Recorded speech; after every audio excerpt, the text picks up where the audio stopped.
Welcome to Choice Classic Radio. Like us on Facebook, subscribe to us on YouTube, and help keep this show alive by donating at choiceclassicradio.com.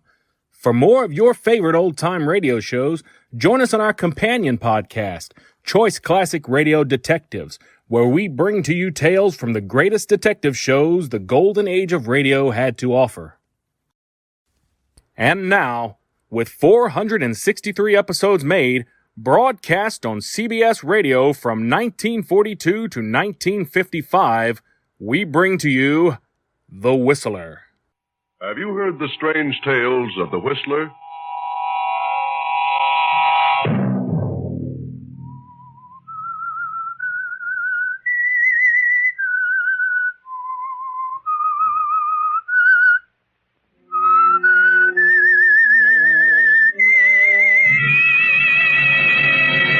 I'm the Whistler.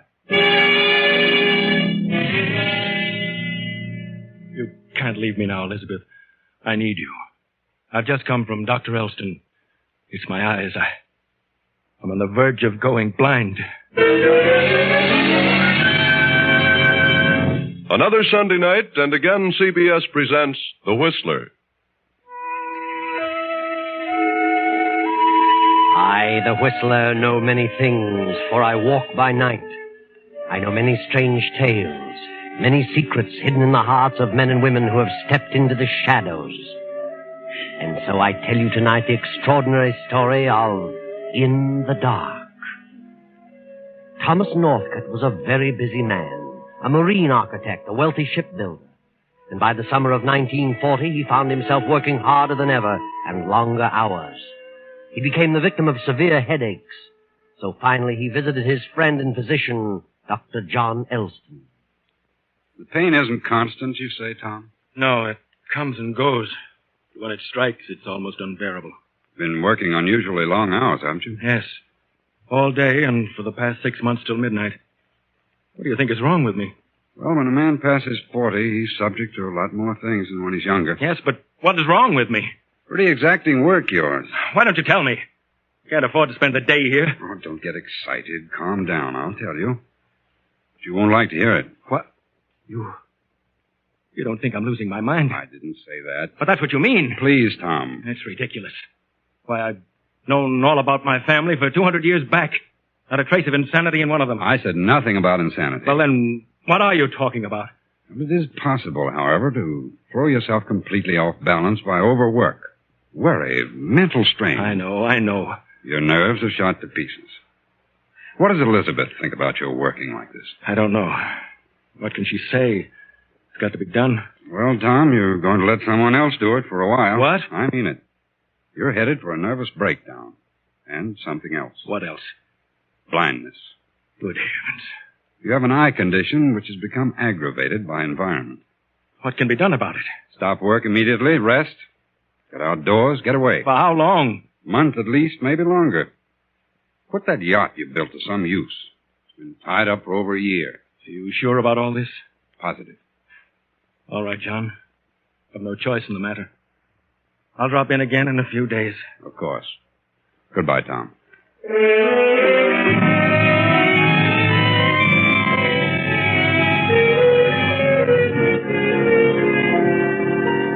So Tom, completely flabbergasted, goes back to his office and tries to finish some plans and specifications. But he cannot keep his mind on the work, so he goes home early. Well, good evening, Mr. Northcote. Evening, Billings. This is most unusual. I mean, we didn't expect you for dinner. I know. I didn't feel so well this afternoon. I'm sorry, sir. Isn't Elizabeth having dinner here? No, sir. Mrs. Northcote hasn't had dinner in for several weeks. I didn't know that. She's been going out every evening. Well, I don't want much. Something light. Very good, sir. Oh, there's a letter for you in the library. A letter? Yes, sir. Thanks, Billings. Letter, eh? Certainly not a business letter. No return address. If your wife Elizabeth doesn't stay away from a certain man, there's going to be a scandal in this town that you won't like. A friend. Good heavens. Stay away from a certain man. Billings. Billings! Yes, Mr. Northcote? Do you know where Mrs. Northcote has gone? No. Did she say who she was to meet? No, she never does. Just goes out for the evening? Oh, sometimes in the afternoon as well. I see. You look a bit pale, sir. Shall I call Dr. Elson? No, Billings, I don't think he could be of much help at the moment. I'll be all right. Good night.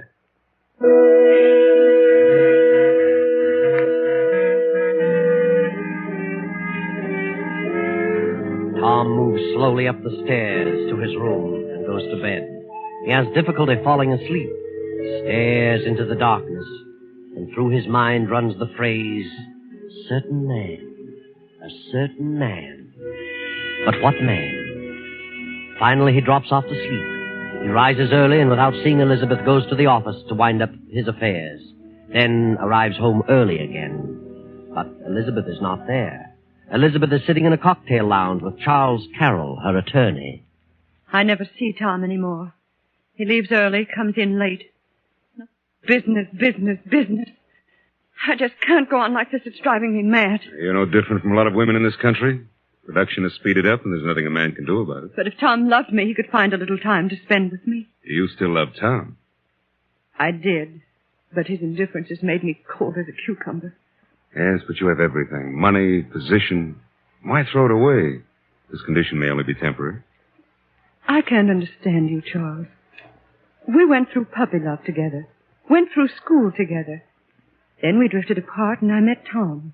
Why can't you understand me? Because for 3 weeks now, and I've seen you almost every day, you, of all people, have been trying to talk me out of divorcing Tom. That's right. But do you want me to go on like this? I want you to be sure, Elizabeth. I am sure. Are you afraid you'll lose some business if I divorce Tom with you as my attorney? Elizabeth, you know I'm terribly fond of you. I always have been and always will be. Your happiness means a great deal to me. That's why I don't want you to take this step until we're sure that you'll not be sorry later. You're the one who isn't sure. Darling, it's for your own good. Please wait. All right, Charles. If that's the way you feel, I'll wait. Good. Can you drop me off at my place? Yes, I can. But, But what? well, look, Elizabeth, I'm going to be very busy for the next 2 or 3 days. And we've talked over this situation for weeks, so suppose you think on it for a while and make up your own mind. And call me. Why, of course, Charles. I have been taking a lot of your time lately. I'm sorry. It's all right, darling. Come along. Charles takes Elizabeth home and leaves her at the door. Tom Northcote is in the library waiting for Elizabeth. Tom? Huh. What on earth are you doing home so early? Well, I'm certainly surprised. Are you? What's happened? What did you do this afternoon? The same thing I do every afternoon and every evening. Try to kill time. I suppose it has been rather boring lately, since I've had to spend so much time at the plant. Yes, it has. Been playing bridge a lot, have you? Yes. Bridge and parties. Oh, there are a number of things one can do when one has to. I'm sorry, Elizabeth, but this extra heavy load of business is not of my own making. I thought you would understand. I understand that you work hard, that you're very busy. But even when you're here, you seem to be completely unaware of my presence. You come in late, go to your room without a word, get up with the birds, and leave without a word. I wasn't aware of that. But I suppose it's true. I was able to stand it at first. And then I became horribly lonely. So lonely I couldn't bear this house another moment. So I started going out here and there. That should have helped? For a while. You had changed, Tom. I did attribute it to business, but when you changed so completely, became so indifferent toward me, I suddenly realized that you no longer loved me. And then I changed. You changed? Yes. Finding some way to occupy my time is no longer the difficulty. No. What is the difficulty? My difficulty is forcing myself to come back to this empty shell each night. You think I don't care for you? What else could I think? You're saying you've lost your affection for me. Yes. And you found someone who is more attentive? I have many friends whose company is most pleasant. A man? Friends. Men and women. Friends who understand. Elizabeth, they don't understand. And you don't understand. In another moment, you'll be telling me you want to leave me. I do. I can't stay here any longer. Then we'll both leave together. What? This is all a complete misunderstanding, Elizabeth. We love each other, regardless of what you think. This can be remedied very easily. No, Please Tom. listen to me. I need your help. Help? What do you mean? For some time now, I've been ill. I've said nothing about it, but it's grown worse. The pain has increased. Pain? Yes, in my head, in my eyes. Flashes of light. I went to see Dr. Elston. John. Yes, Dr. Elston. He told me that I must quit work, take a complete rest, or go blind. Blind? Oh, Tom, how awful. We'll take the yacht, Elizabeth. A long cruise. It'll save my sight, and it'll help us, too. We can pick up where we apparently left off. But, Tom, Please, Elizabeth. I need you. All right, Tom. I'll go. We can leave in a few days. And we needn't go alone. If you prefer, we can have some guests along. Oh, would that help? Yes. Yes, I believe it would. Very well. Who would you like? You select someone you'd like to have along, and I'll select someone. People we both know. Yes. Well, I'd like to have Yes? Dr. Elston. John. You'd like to have him along? Very much. He's charming company, and besides, he may prove valuable. Then it's John Elston. I'll ask him tomorrow.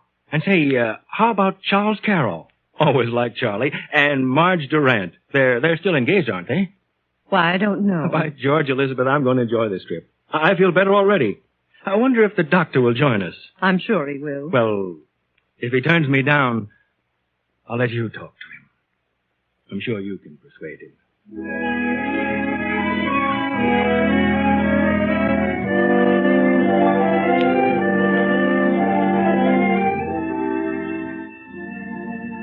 Next day, Tom visits the doctor, John Elston, and after some persuasion, the doctor accepts the invitation. Then Tom runs into Marge Durant in the doctor's waiting room. Well, hello there, Marge. How are you? All right. Haven't seen you or Charlie in some time.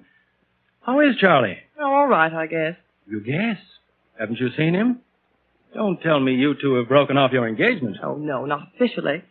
Charles has been exceptionally busy for several weeks. Well, you mustn't be too hard on us men in times like these. We don't mean to be neglectful. No? I'm taking a cruise in the old yacht. Going to leave in a few days. We're gone several weeks. How would you like to join us? Us? Yes, Elizabeth and me, and Dr. Elston.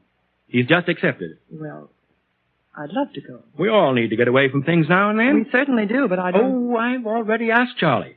And he said he'd love to go, if I could persuade you to go. Charles said that? He did. So you'll have a chance to see him every day. Well, I'll be tickled to death to join you. Good. The party's complete. Come aboard Saturday night. We'll sail early in the morning. See you later, Marge.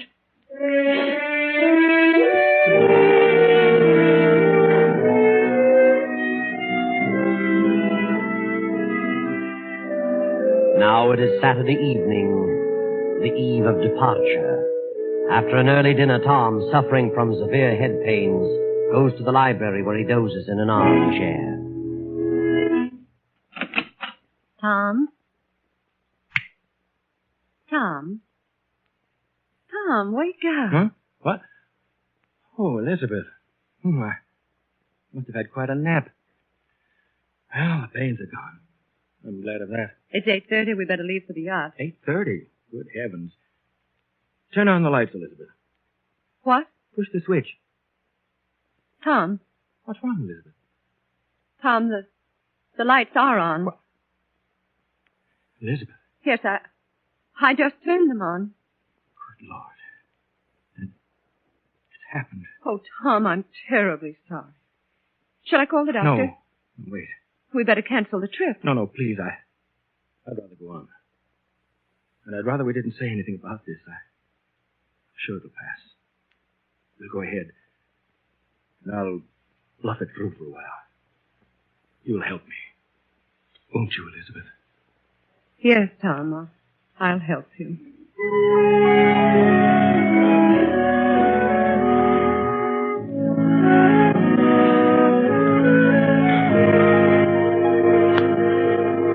Tom notifies notifies his skipper that he'll be late in coming aboard. Then when he is sure his guests on the yacht have retired, he and Elizabeth arrive, and he goes to his cabin. Next morning, the guests lounge in the sun on the afterdeck. Tom appears and moves along the deck to the stern, stops, and leaning against the rail, lights his pipe. Morning, everybody. Wonderful day, isn't it? Yeah, clear as crystal. Where are we going? Does it matter, Marge? This is a cruise to nowhere. The less we know about where we're going, the bigger surprise we get when we get there. Don't you know? No, my skipper does. Makes it more interesting, don't you think, Doug? I suppose so. That was Elizabeth's idea. Wasn't it? Are you asking us? Oh, I thought Elizabeth... That is, I thought she told you. It's a swell idea just the same. Eh, Charles? Yeah, it's all right with me. Hope the weather stays like this. Yes, I was wondering about those dark clouds gathering off there. They mean anything, Tom? Oh, yes. Well, maybe. Maybe not. Pretty black, aren't they? Yes, they are. Where are you looking? Over here, Tom, on the port side. Huh? Oh, those. Well, they are dark, but we may see them for days and never contact them. I hope you're right. I'm not much of a sailor. No? How about you, Elizabeth? Oh, good morning, dear. Sleep well? I've had the best rest in years. You look lovely this morning. Tom, what's wrong with you? What do you mean? Good morning, folks. Sorry to be such a sleepyhead, but I was dead tired. Well, how do you feel, Tom? Why, I... Confound it, my best pipe. I'll get it. Wait a minute. Tom can get it. It's right at his feet. John. Here it is, Tom. When did this happen? Last evening? You weren't going to tell me. I'm to bluff it through. Yes. You knew it was going to happen this soon, but you said if I took a rest, it'd be all right. I didn't want to alarm you. Hoped my diagnosis was wrong. But you knew it wasn't. I'm sorry. Tell Captain Baker I want to see him in my cabin. Please forget all this and try to enjoy yourselves. I'll help you to your cabin, Tom. No, thanks, Charlie. I designed this ship. I built it. I know every corner and cranny. What a rotten shame. Poor Tom. Poor fellow.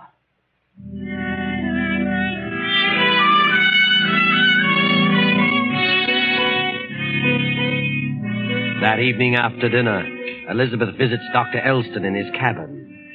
A half hour later, Tom gropes his way along the rolling deck toward the doctor's room. Elizabeth has just left. Did you say come in, Doctor? I couldn't quite hear. Storm coming up. Yes, of course. Come in, Tom. I wanted to talk with you, John, before I turned in. Certainly. Sit down, Tom. Yes. Here we are. Not a bad storm. Not bad at all. This'll blow over. Yes, I suppose so. That's strange. That odor. You don't smoke, do you, John? Why, well, once in a while. Why? I smell a strong odor of tobacco. The same peculiar aromatic blend Elizabeth uses. Well, it's quite possible. Elizabeth was just here. Really? Poor girl. She's terribly upset about me. Came to talk over my condition? Yes, she's quite worried. I can imagine. And you're worried, too. Aren't you, John? Well, I'm concerned. It was a terrible thing. One can't possibly realize how terrifying it is till it happens to him. I think I can fully appreciate it, Tom. Can you? I wonder. Think you better turn in. Well, perhaps you're right. I should steel myself against sympathy. Sympathy of others and sympathy for myself. Poor Elizabeth. I feel sorriest for her. What a fate. To be tied down to a blind man for the rest of her life. She'll understand. I'll look after Elizabeth. Will you, John? That's awfully good of you. I appreciate that. Better run along to bed, Tom. Get all the rest you can. Yes. Yes, of course. Good night, John. Good night.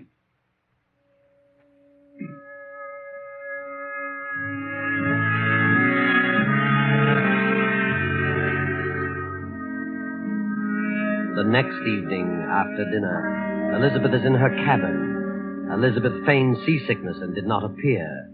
So Charlie Carroll goes to her room. You're not seasick, Elizabeth? You and I have sailed rougher waters than these. But I don't want anything to eat, Charles. Now, please, darling, you can't go on like this. You've got to pull yourself together. I know. What am I going to do? I'm bewildered. A few days ago, I was positive he didn't love me and I didn't love him. Now this happens and everything has changed. How do you mean? Well, now I'm sorry for him. And the indifference has changed to something else. Changed to pity? Perhaps that's it. You mean you don't want to divorce him now? I don't see how I could. Afraid of what people would say? Oh, no. But somehow it just doesn't seem right. Now Tom's different. Maybe it took this darkness to show him the light. I mean... Oh, I don't know what I mean. No. Elizabeth. Come on, darling, get a hold of yourself. Oh, Charles. I don't know what to do. I don't know what to say. Don't say anything, darling. Everything will turn out all right. I know what to do. Charles, you're a darling. I don't know what I'd have done without you all these long weeks. Now, just take it easy. Well, take a look at that, Doctor. We certainly ought to apologize, but we were stricken dumb. Marge, what are you talking about? Oh, dear, the sweet little innocents. You give them a lecture on life, Doctor. Now, wait a minute, Marge. For 3 weeks, Charles has been busy. And this is why. What a nice way to be busy. Marge, please. You're jumping to conclusions. Jumping? Are you kidding? Charles has been avoiding me for 3 weeks, and there's the reason in all her glory. Marge, you're out of your mind. You can't believe such a thing. Of course not. Not unless I heard it, and I heard it and saw it. Tom would just love to hear about this. Marge, you mustn't. No? Watch me. Just watch me. Don't worry, Elizabeth. I'll stop her.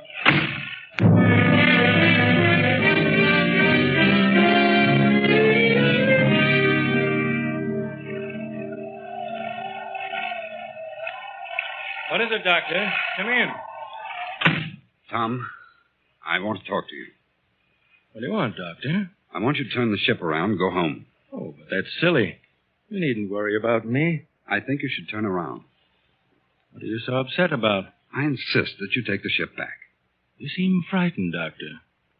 What do you anticipate? An unpleasant situation exists aboard the ship. What? I'd rather not say.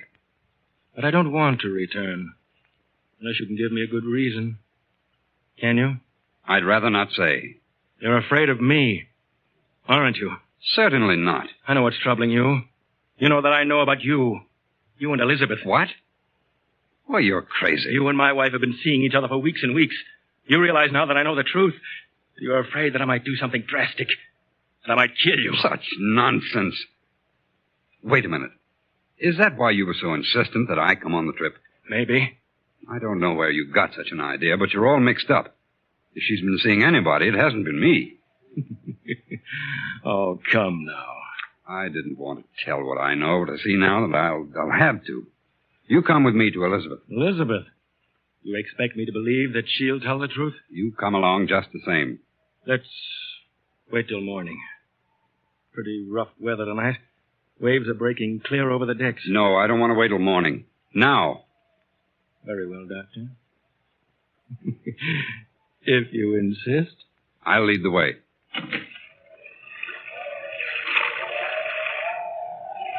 Doctor, wouldn't want you to get washed over the side. That'd be too bad. We'll go around by the stern, up the other side. Look out, here comes a big one. Hang on.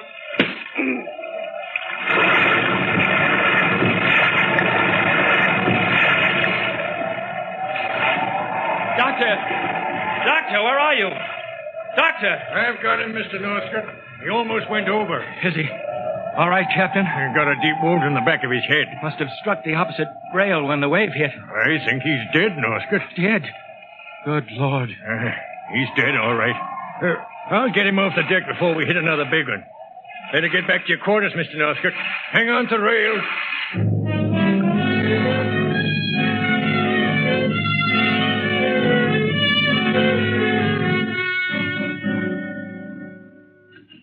Elizabeth, are you here? Yes, Tom. What's wrong? Something terrible has happened. An accident. An accident? What is it? It's Dr. Elston.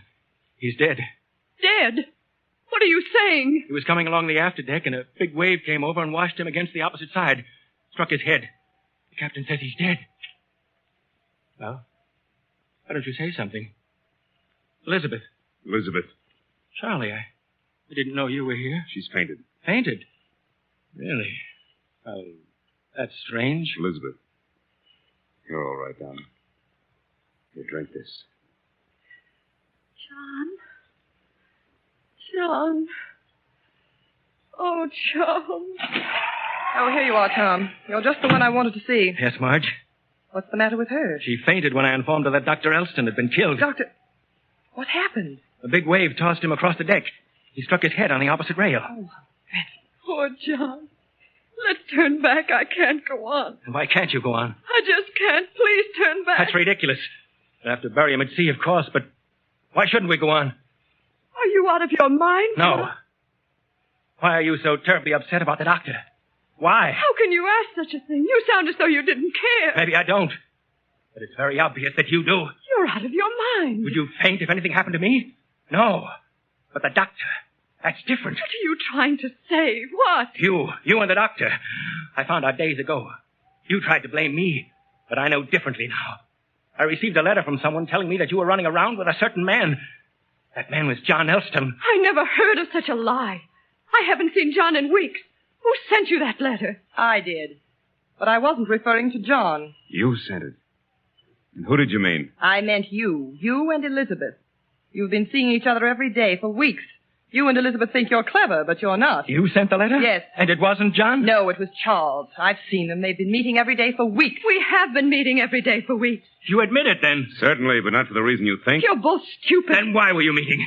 Charles and I are old friends. And he is an attorney, my attorney. We've been discussing a divorce. Divorce? Yes, I was determined to divorce you. But Charles tried to talk me out of it. We've been arguing for weeks. Certainly. Marge, you're nothing but a silly little troublemaker. I've known that for a long time. Now, maybe you know why I broke off with you, why I stopped seeing you. I wouldn't trust you across the street. Now do you believe me, Tom? Come in. Mr. Northcott. Dr. Elston just died. Just died. Why, I thought he was dead when you found him on the deck. So did I. When I got into his stateroom, he regained consciousness for a few moments. What? Yes. I saw the wave strike, Mr. Northcott. And I also saw what happened just before it struck. Yes, Captain, go on. This man here is Johnson, one of the crew. He was with me when Dr. Elston regained consciousness. Tell him what the doctor said just before he died, Johnson. Well, Dr. Elston said that he was walking ahead of Mr. Northcott as he'd struck him on the head with something. He fell, and the wave washed him across the deck. That's right. Then he died. Search Mr. Northcott, Johnson. This is ridiculous. I own this ship. But I'm the captain. Sorry, Mr. Northcott. Oh. Here you are, Captain. A gun. Mr. Northcott, you're under arrest. And you're fired. Both of you. Yes, Mr. Northcott, that's to be expected, but not until we tie up in New York. It's quite natural that you'll have no further use for this ship after I turn you over to the police. You're a fool. Johnson, radio port officials in New York, and ask Mr. Svensson to put about. Well, Tom, you had a plan, a setup for a perfect crime. But like all so-called perfect crimes, it failed. You jumped to conclusions, worked a little too fast. Marge was wrong in her suspicions, and you followed along without investigating the source of the letter. Now Marge has lost Charles forever, and you have certainly, definitely lost Elizabeth. You deserve what's coming to you. You planned the cruise with a diabolical purpose, and furthermore, you did not lose your eyesight. That was a hoax, a trick to trap the man. But very soon you will lose your sight, and your hearing, and your speech. In fact, you lose all your faculties, because you'll be dead. I know.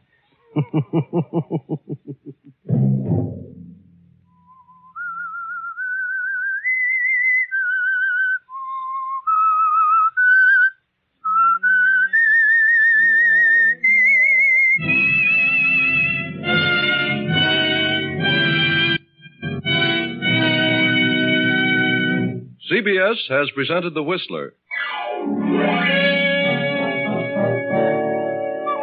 Original music for this production was composed and conducted by Wilbur Hatch. The Whistler is written and directed by J. Donald Wilson and originates from Columbia Square in Hollywood. Next week, same time... I, the Whistler, will return to tell you another unusual story. Good night. This is the Columbia Broadcasting System.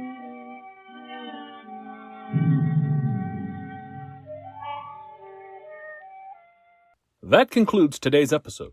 We'd like to thank you and remind you to donate at choiceclassicradio.com. Remember, your donations make episodes like this possible.